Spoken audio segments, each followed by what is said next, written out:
Hi everyone, it's Yanis here with another episode to help you build better daily structure and be in control of your life. Do you find yourself often doing different things than you're supposed to? Maybe you wanted to work on your business plan, but after 5 minutes of work, you started to browse the internet.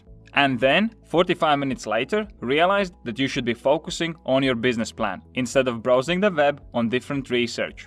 Or maybe you picked up the phone to send a message on WhatsApp, but as soon as you unlocked your screen, you tapped on the Facebook icon. The chances are that you lack the self-awareness, and instead of being able to focus on things that you should be doing, you easily get carried away doing other things. Self-awareness is the capacity for introspection and the ability to recognize oneself as an individual, separate from the environment and other individuals. And it is also the ability to keep yourself in check and be aware about what things you're working on at the moment. Today, we'll take a look at Tasha Eurich book called Insight to learn more about self-awareness. So let's dive in. Number 1, there are two types of self-awareness, internal and external. Internal self-awareness is knowing ourselves, being conscious about our likes and dislikes, our environment and our impact on other people. External self-awareness has to do with how other people see us. It's about being able to look at ourselves from outside perspective. Research shows that there is direct correlation between self-aware people and their levels of happiness. People who have better internal and external self-awareness are able to make better decisions, have stronger personal and professional relationships, are more successful and more creative. To become more self-aware, we have to better understand ourselves. This involves understanding our values, passions, and aspirations. We also need to understand our patterns, the consistent behavior that makes up our personality. These are our routines and rituals. Then there are reactions, the ways how we react under certain circumstances. For example, how we behave under stress. And finally, there is impact, understanding how our behavior affects others. For example, if you cut in front of somebody, you might get quicker to the destination, but you will also upset other people.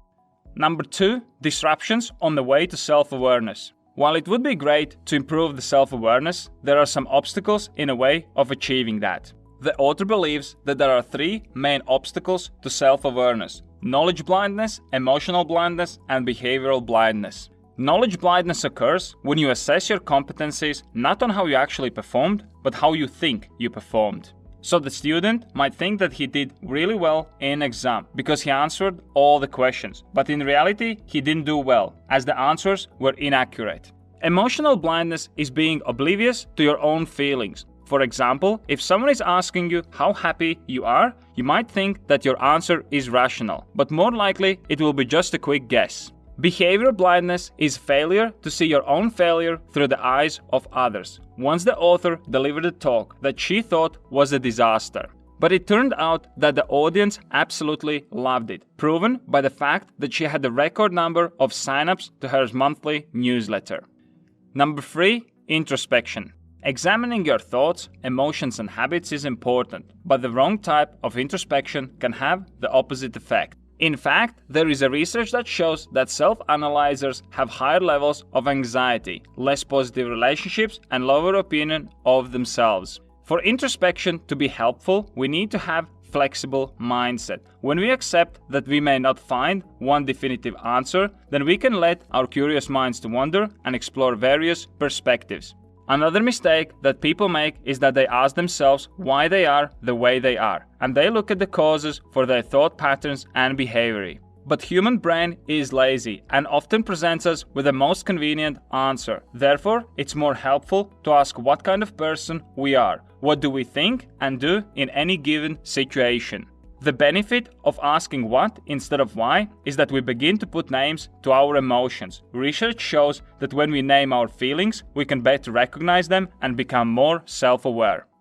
Number 4, mindfulness. Mindfulness encourages you to notice your thoughts without judgment. There are 3 techniques that you can use to increase your self-awareness. First technique is called reframing. Reframing is all about looking at the bigger picture. If you lose your job, you might fixate on that experience. But if you look at the bigger picture, then you might see that you were stuck in the same role for years, and now you have a chance to take on something new. Second technique is called comparing and contrasting. It involves noticing how your thoughts, feelings and behavior are changing or remaining the same over the time. Using this technique, you can assess the different situations and environment in your life to later use this information when making decisions. For example, if you're struggling with running, instead of pushing yourself, you can try different exercises like swimming or cycling and then compare what exercises you would enjoy the most. Third mindfulness technique is called daily check-in. Take 5 minutes each day to reflect back what went well and what could have been improved. Then use this information to improve the next day.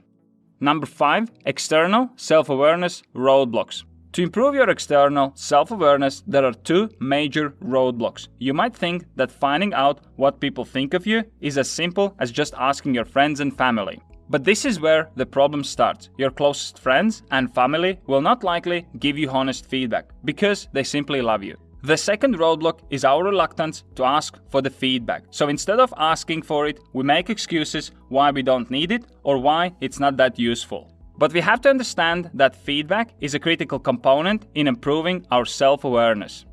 Number 6. Feedback.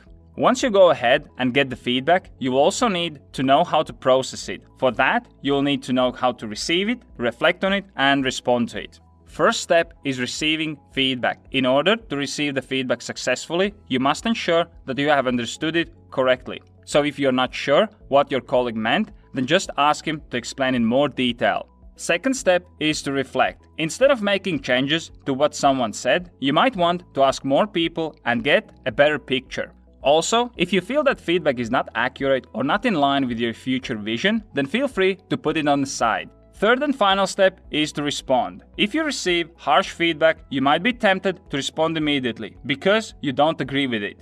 But you should consider all the feedback because that is how people see you from outside. Always be thankful for the feedback because even bad feedback can help you improve. If you want to manage your time better, have more structure in your life, and achieve your goals, make sure you check out my time planning application. You can set goals and track progress towards them, create time blocks and build your own daily structure, as well as log your time and measure your performance. Best of all, it's totally free, so press here to check it out right now. I'm working on new videos every day, so be sure you subscribe so you don't miss my next episode.